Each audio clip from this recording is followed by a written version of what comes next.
अपने लहू का रंग दे कोई रंग तो हो मेरे जीने में, कोई रंग तो हो मेरे जीने में। मुझे अपने लहू रंग दे दे दे मुझे अपने लहू का रंग दे। उसने कहा मेरा लहू तुम्हारे पाप चाहे लाल रंग के हों उन्हें धो के सफेद कर देगा। अपने हाथों को उठाओ। इंसान आज तक सफर करता है अपने पापों के कारण, थॉट्स, मेंटल पाप के कारण, फिजिकल पाप के कारण। अपने हाथों को उठाओ। मेरा परमेश्वर उसके लहू की सामर्थ्य से आज आपके पाप मिटा दिए जाएं और नई विश्रांति आपके लाइफ में आए। कोई रंग तो हो मेरे जीने में, कोई रंग तो हो मेरे जीने में।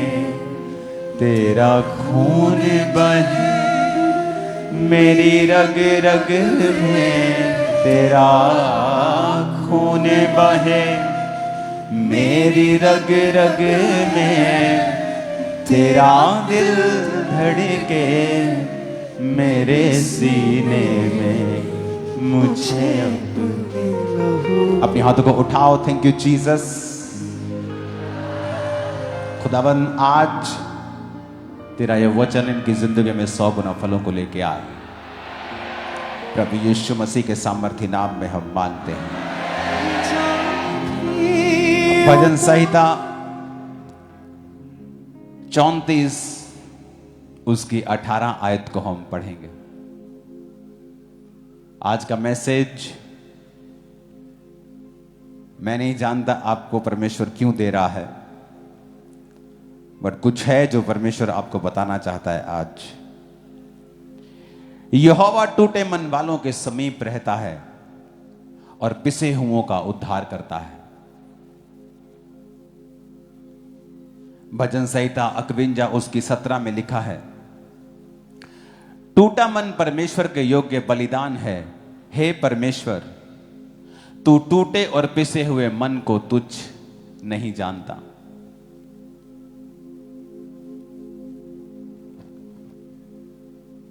भजन संहिता 56 उसकी 8 आयत में लिखा है, तू मेरे मारे मारे फिरने का हिसाब रखता है।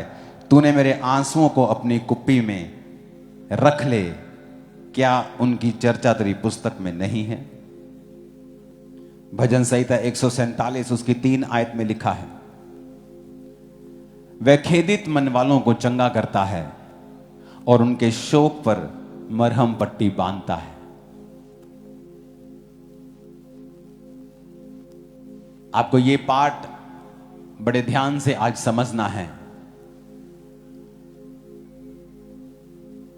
जो आज पवित्र आत्मा आपको सिखा रहा है।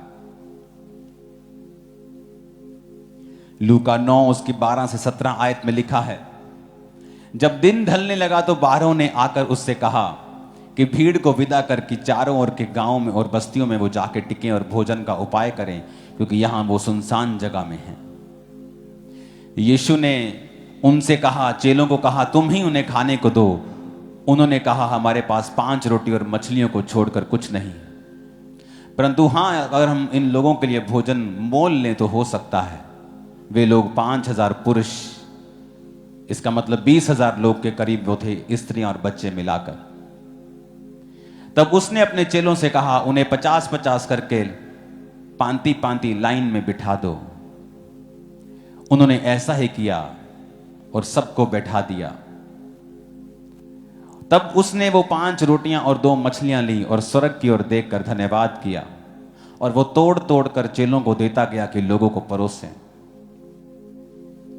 तब वो खाकर तृप्त हुए और चेलों ने बचे हुए टुकड़ों से 12 टोकरियां भरकर उठाई।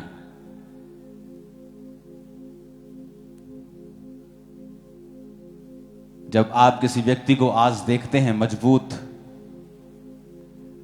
स्ट्रॉन्ग क्रिश्चियनिटी में, उसे ऐसा मत देखें जैसा कि आप देख रहे हैं, क्योंकि वचन कहता है कि परमेश्वर ने हजारों लोगों को खिलाने से पहले 5 रोटियों को लिया और उन्हें तोड़ा। अगर यीशु मसीह उन 5 रोटियों को 20,000 बंदों को खिलाकर 12 टोकरियां भर के उठा सकते हैं, तो यीशु मसीह के पास इतनी ताकत भी थी कि वो उन रोटियों को बिना तोड़े बढ़ा सके। अगर वो 5 रोटियों को तोड़कर बढ़ा सकता है तो उसमें इतनी ताकत थी कि वो 5 रोटियों को बिना तोड़े भी कह सकता था कि इन्हें ले जाओ और ऐसे ही लोगों को बांटो, और जब तुम बांटोगे ये बढ़ती जाएंगी। पर जीसस क्राइस्ट ने उनको कहा कि लाओ वो रोटियां मुझे दो, और बाइबल कहती जीसस ने वो रोटियों को तोड़ा। उसने उस ब्रेड को ब्रेक किया और वो तोड़ तोड़ कर चेलों को देता गया और वो लोगों को बांटते गए। लोग हैरान हुए कि 20,000 लोग वहां पे मौजूद हैं और किसी का भी पेट खाली नहीं है। सब तृप्त हुए, ओवर खाया सबने। कोई 2 रोटी खाता, उसने 4 खाई। सबने ओवर खाया और 12 टोकरियां फिर भी भर गई। कई बार आप अपने जीवन में सामना करते हैं टूटे हृदय का। आपकी लाइफ में घटनाएं होती हैं। क्रिश्चियन होने के बावजूद भी आप ये मत समझें कि आप पानी में नहीं जाएंगे या आग में नहीं जाएंगे। वचन कहता है तू पानी में होकर जाएगा लेकिन तू वहां डूबेगा नहीं। तू आग में से होकर जाएगा लेकिन वो आग तुझे जला ना पाएगी। परमेश्वर कहता है कि वो टूटे मन वालों के समीप रहता है। आज बहुत से लोग हैं जिनका हृदय ब्रेक होता है, टूटता है, अपने परिवार की वजह से, अपने फाइनेंस की वजह से, अपनी सेहत की वजह से।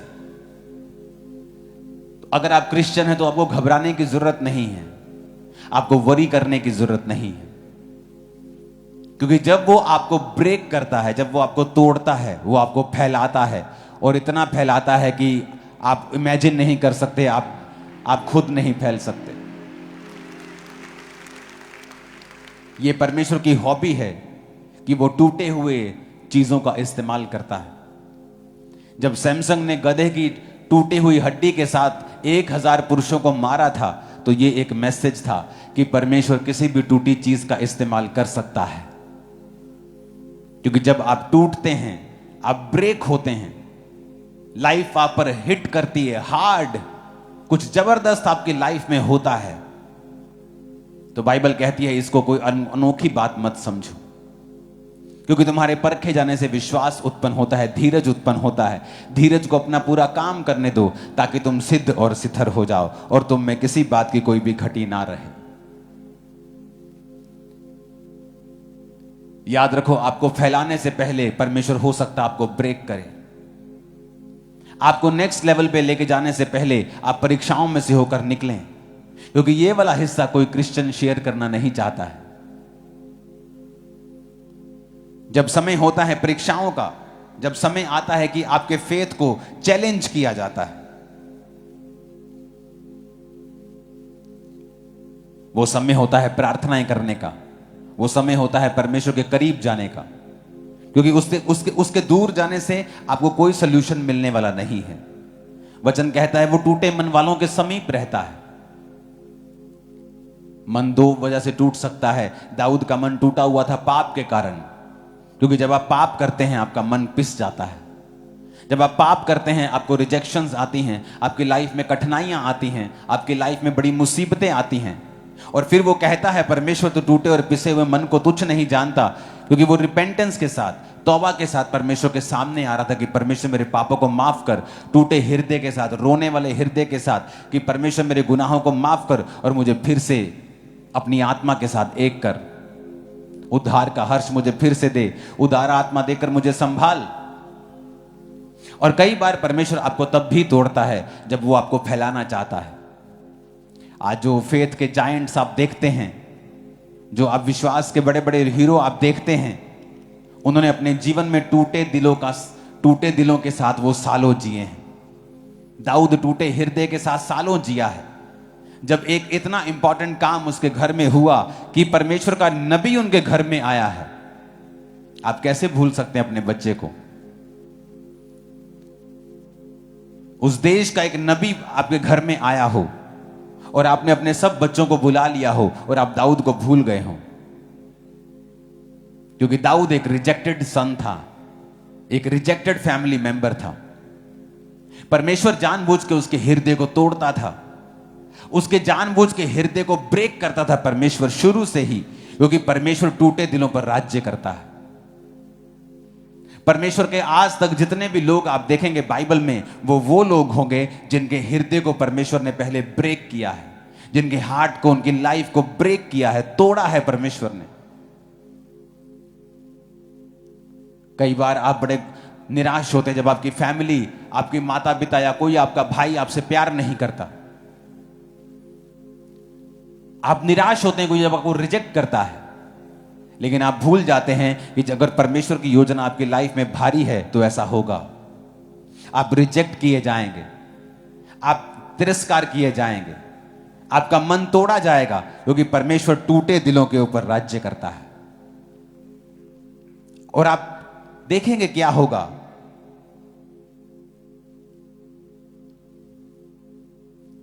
वो टूटे मन वालों के समीप रहता है। टूटा मन परमेश्वर के योग्य बलिदान है। वो टूटे हुए मन को तुच्छ नहीं जानता है। वो पिसे हुए मनों के ऊपर राज्य करता है। लेकिन आज जब लोगों का मन पिसता है, जब उन्हें फैमिली से रिजेक्शन मिलती है या लाइफ उन पर कोई परीक्षा लेके आती है, वो खुदा से दूर भागते हैं। मैंने देखा है लोगों को खुदा से दूर भागते। मैंने देखा है ऐसे लोगों को, ऐसी लड़कियों को, ऐसे लड़कों को जिनकी फैमिली ने उन्हें प्यार नहीं किया और उन्होंने भाग के शादी कर ली और आज तक अपनी जिंदगी से निराश हैं। आज तक शादी के 6 महीने में निराश थी वो। उन्हें लगा कि अगर फैमिली ने मुझको रिजेक्ट किया तो जहां से मुझे प्यार मिल रहा है मैं वहां जाऊं, जो मुझे प्यार कर रहे हैं मैं उनको स्वीकार करूं। जबकि वो भूल गए कि अगर आप क्रिश्चियन हैं, आपकी हर एक रिजेक्शन एक डिवाइन अपॉइंटमेंट है, एक ईश्वरीय रास्ते की ओर आपको लेके जाती है। अगर आप परमेश्वर को देखेंगे, प्रभु जो मेरे साथ हो रहा है क्यों हो रहा है, क्यों मेरे साथ ऐसा हो रहा है, क्यों मैं अपने शरीर में हार्डशिप को देख रहा हूं, अपने फाइनेंस में हार्डशिप देख रहा हूं, अपनी सेवकाई में या अपनी हार्डशिप देख रहा हूं, क्यों मेरे जीवन में यह आशीष नहीं है। वो कोई भी हिस्सा आपकी लाइफ का हो सकता है, क्योंकि वचन कहता है कि टूटा मन परमेश्वर के योग्य बलिदान। वो टूटे हुए मनों के समीप रहता है। वो खेदित मन वालों को चंगा करता है।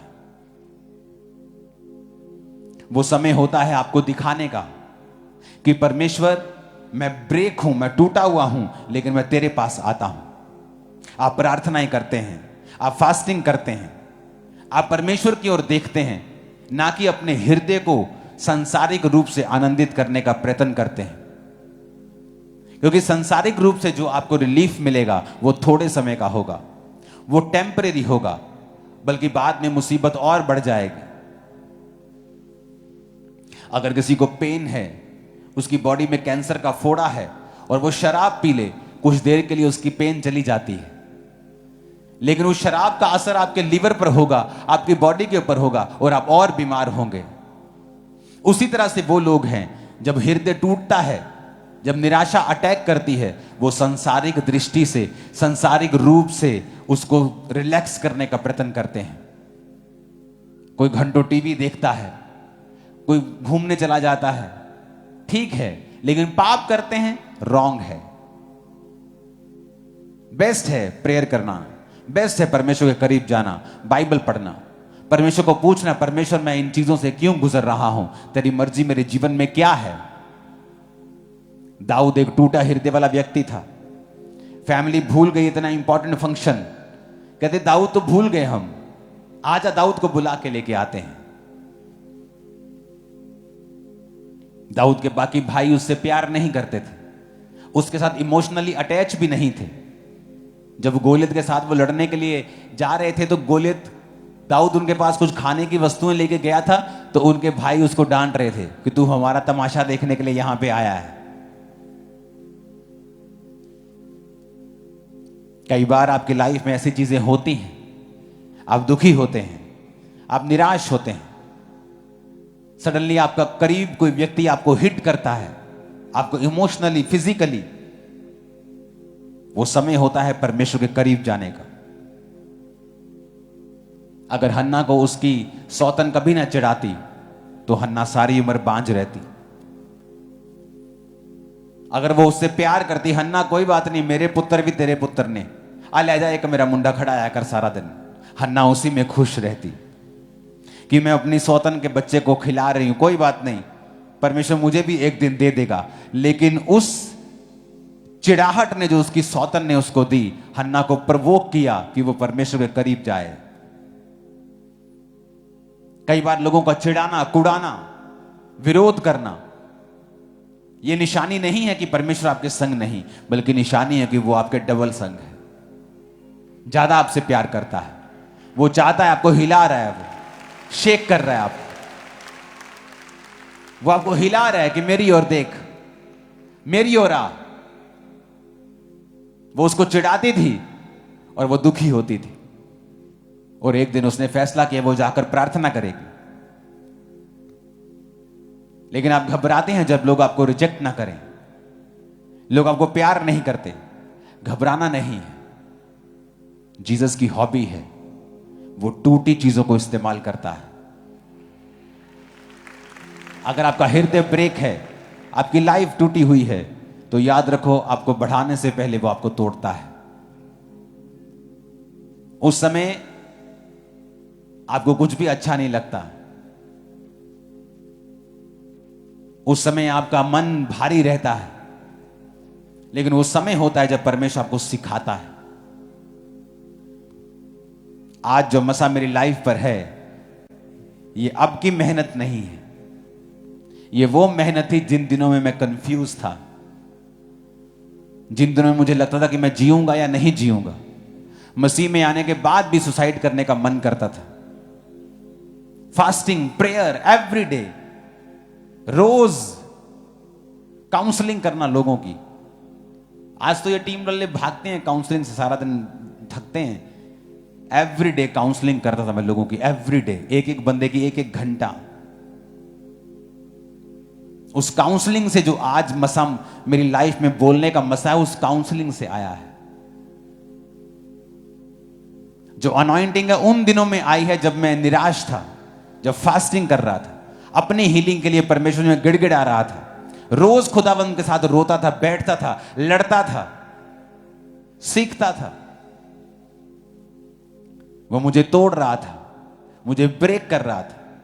इमेजिन करो आप क्रिश्चियन बन जाएं, आप घर पे जाएं और आपके माता पिता, आपके भाई आपको बुलाएं ना, आपकी उनके साथ बनती नहीं क्योंकि आप क्रिश्चियन हैं। अब आप समय चर्च को दे रहे हैं और वो आपके साथ अब वो प्रेम नहीं है। आपने अपने दोस्तों को छोड़ दिया है क्योंकि आप चर्च में जा रहे हैं। घर पे भी आपका कोई नहीं है, बाहर भी आपका कोई नहीं है, आप सडनली अकेले हो जाते हैं। आप सडनली संडे चर्च जाते हैं और शाम को अगर आप चर्च जाते हैं, उसके अलावा आपकी लाइफ में फिर कोई काम नहीं है। आप सोचने लगते हैं आप इतने अमीर हैं, आपके पास पैसा है, आप जाकर एंजॉय कर सकते हैं, दुनिया किसी कोने में घूम सकते हैं। ये कैसी लाइफ मैंने चूज कर ली।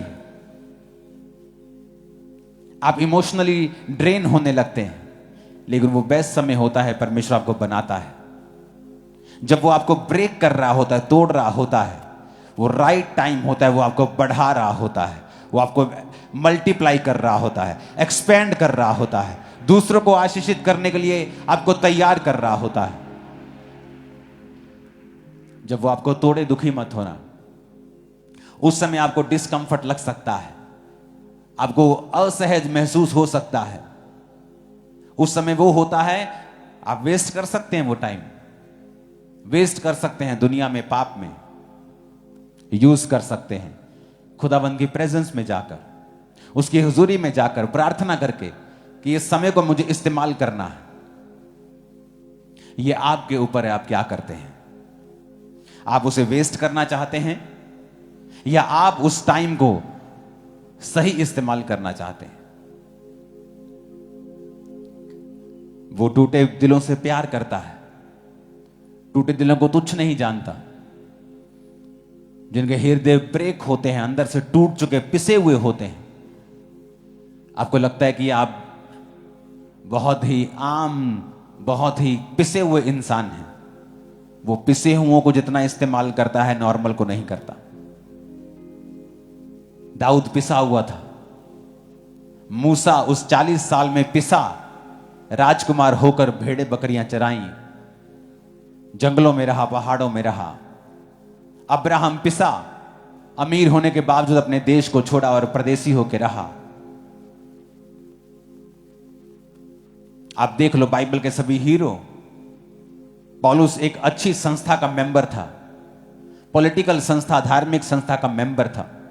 जीसस के लिए पिसा और परमेश्वर ने उसे इस्तेमाल किया।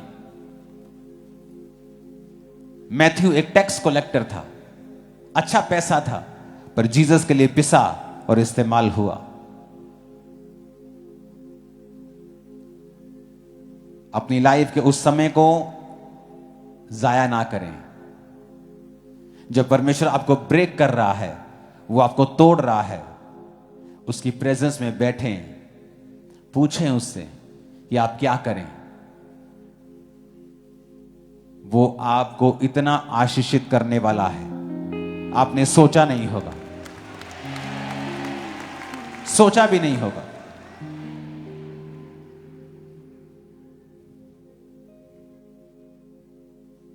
आज लोग हैरान हैं, अमेरिका के लोग हैरान हैं, प्रेसिडेंट ट्रंप की टीम हैरान है।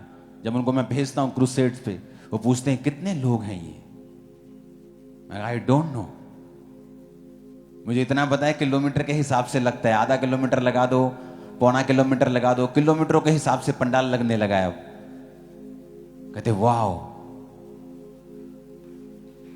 अब ऐसा होने लगा। क्या कोई इमेजिन कर सकता है, या मैं इमेजिन कर सकता हूं आज से कुछ साल पहले कि ऐसा हो सकता है? कभी नहीं।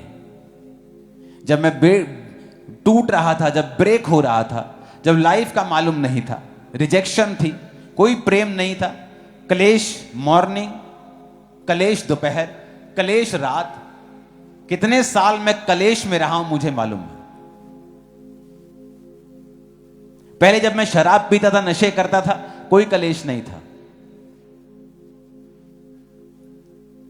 लेकिन कुछ लोग कलेश से डर जाते हैं और एक बीच का रास्ता अपना लेते हैं, और कुछ लोग कहते नहीं, मुझे पूरी तरह से परमेश्वर में उसके प्रॉमिस को फुलफिल करना है, मुझे देखना है परमेश्वर क्या करता है। परमेश्वर पक्षपात नहीं करता कि एक की जिंदगी में रिजल्ट थोड़ा है और एक की जिंदगी में 100 गुना है। वो आपकी कैपेसिटी के हिसाब से आपको देता है। आपकी कैपेसिटी 10 लीटर की है, वो 11 लीटर डाल भी देगा, 1 लीटर वेस्ट हो जाएगा।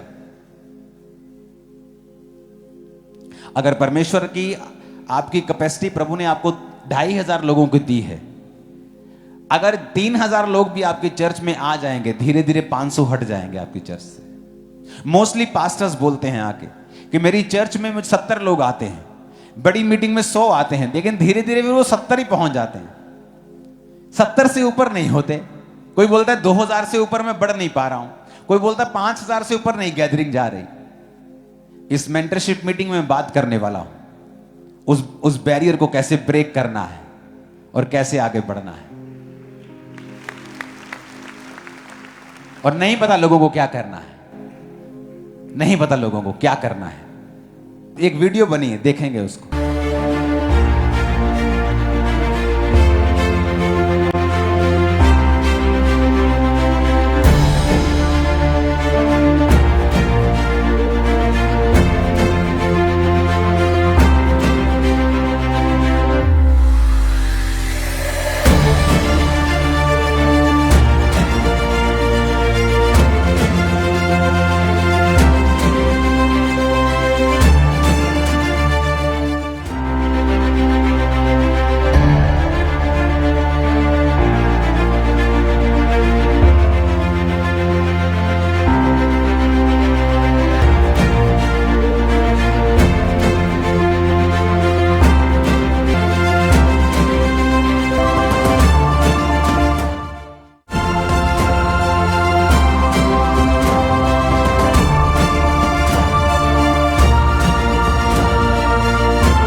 50,000 चेयर भी होती तो भी लग जाती, 50,000 आज लग जाती। तो परमेश्वर ने मुझे बताया इस मंगलवार को मैं बात करने वाला हूं मेंटरशिप मीटिंग में कि अगर आपकी कैपेसिटी नहीं बढ़ रही है तो उसका कारण आप हैं, और मैं आपको बताऊंगा कैसे स्पेसिफिकली क्या करना है कैपेसिटी डबल करने के लिए। सीधा ये मेरा गिफ्ट है। ये अगर किसी की चर्च 2,500-3 हजार है, आप सेम हॉल को देखते हैं, उसी हॉल को, और वो बढ़ नहीं रहा बिकॉज उसकी कैपेसिटी उतनी है स्पिरिट में। जब कैपेसिटी आपकी इंक्रीज होती है परमेश्वर आपको बढ़ाता है। परमेश्वर ने मुझे बताया कि 25,000 नहीं, वो तो लग गई। मैंने अपनी टीम को जिस दिन बताया उस दिन से अगले हफ्ते से लगनी शुरू हो गई। 50,000 की मैं तैयारी कर रहा हूं, 10,000 चेयर मैं खरीदने वाला हूं, और 10, क्योंकि वो हर चीज का खर्चा इतना है कि 10,000 चेयर का मतलब है कम से कम 40 लाख की वो होगी, 10,000 चेयर। और जो मैंने आपको अभी गुड न्यूज़ दी हैं आज, उनके लिए भी परमेश्वर की मुझे हैवी ग्रेस चाहिए। आप प्रेयर करना, सब पूरा करेगा खुदावंद। तो ये एक स्पिरिचुअल तरीका है, और परमेश्वर ने बताया कि उस मेंटरशिप की मीटिंग में तुझे क्या बात करनी है और कैसे उनकी कैपेसिटी को इंक्रीज करना है। आपने बड़े एथलीट्स देखे होंगे, ऐसे बड़े एथलीट्स जिनका दुनिया में नाम है, और वो तब तक कामयाब रहे हैं जब तक उनका कोच जिंदा रहा है। जैसे ही उनका कोच की डेथ हुई, वो फाइट नहीं जीत पाए। पहले वो अनडिस्प्यूटेड बिना हारे वो जीतते थे। वो same fighter, same skill, same मुक्का, सेम सब कुछ सीखा हुआ, अब कोच नहीं। इसलिए परमेश्वर ने कहा मैंने कलीसिया को प्रेरित दिए हैं, apostles, profits, pastors, teacher, evangelist दिए हैं, और इस मेंटरशिप की मीटिंग में मैं उनसे बात करने वाला हूं। परमेश्वर ने बताया क्लियरली इस विषय के ऊपर बात करनी है कि अपनी कैपेसिटी को बढ़ाना कैसे है। वही चीज मैं आपको बोल रहा हूं। आप बिलीवर हैं, आप परमेश्वर के बच्चे हैं, मैं आपको बता रहा हूं अपने आप को एक्सपेंड कैसे करना है। जब खुदा आपको तोड़े, खुदा आपको ब्रेक करे, लाइफ आपके हाथ से छूटने वाली हो, आपको लगे कि अब सब कुछ बिखर रहा है, सब कुछ पार्ट कर रहा है, सब कुछ खत्म हो रहा है, नो नो नो, स्टार्टिंग हो रही है। You shall be very great in Jesus name. आप बहुत ग्रेटनेस की हद तक जा रहे हो यीशु के नाम।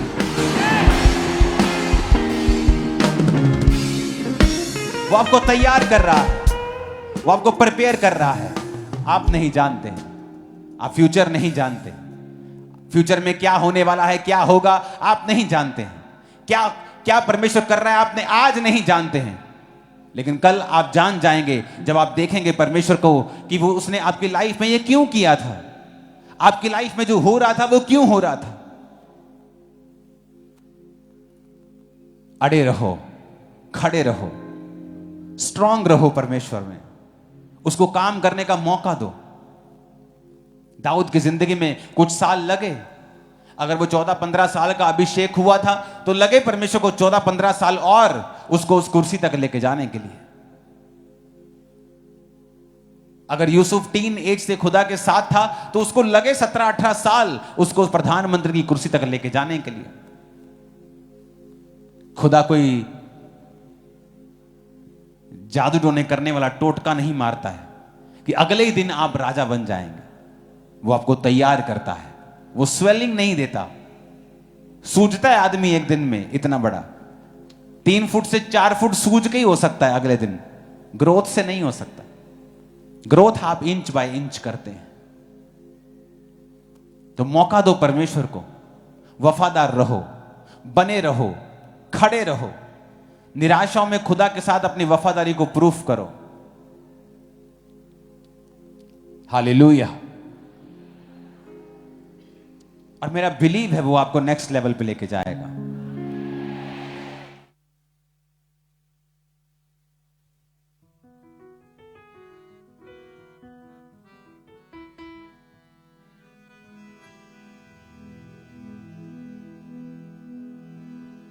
तालीम जाए परमेश्वर के लिए, जोर से तालीम जाए परमेश्वर के लिए। हालेलुया।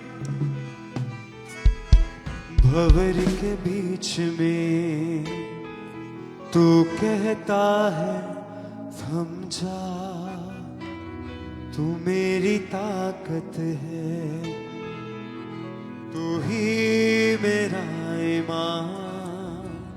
बीती पल में तू